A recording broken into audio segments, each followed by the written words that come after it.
반짝이는 눈빛 눈이 부셔 매일 날 감싸주는 손길.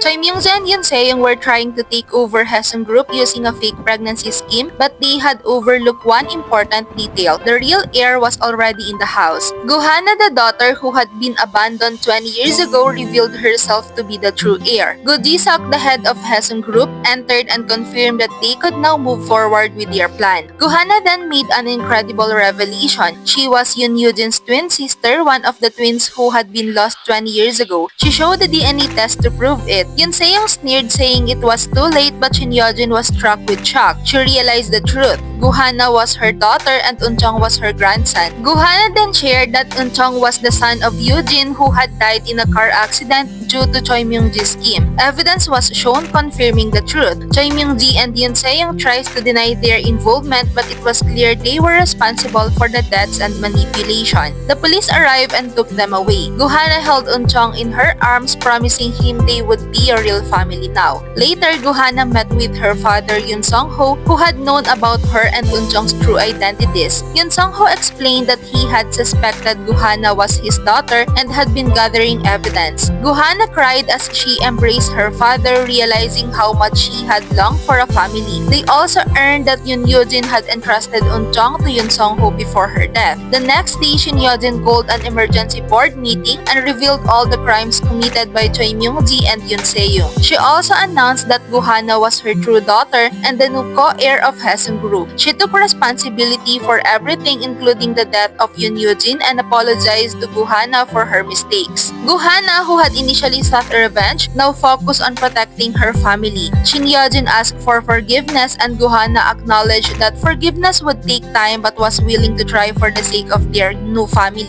Hwang Jin Goo also apologized for being deceived. A month later, Choi Myung-ji and Yoon Se-young were sentenced to prison for their crimes. Goo-hana officially became the heir of Hyesung Group, and her siblings Ji-seok, Ji-eun, and Ji-chang were with her. She also adopted Eun-chong, making him officially part of her family. Shin Yoo-jin, who had tried to make amends, offered to pass on Hyesung Group to Goo-hana as compensation for her past wrongs. Goo-hana, after much thought, accepted, knowing the true family goes beyond blood. A small party was held at Goo-hana's house where everyone, including Shin Yoo-jin, celebrated their new beginning as a family. Goo-hana promised Eun-chong that they would be together forever. With her newfound family and her heart full of love, Goo-hana moved forward, ready to build a future where revenge had no place, only love and healing. And so, Goo-hana, surrounded by her family, began a new chapter in her life, making sure the past wounds were healed and promising a bright future for everyone. 'Cause you are beautiful.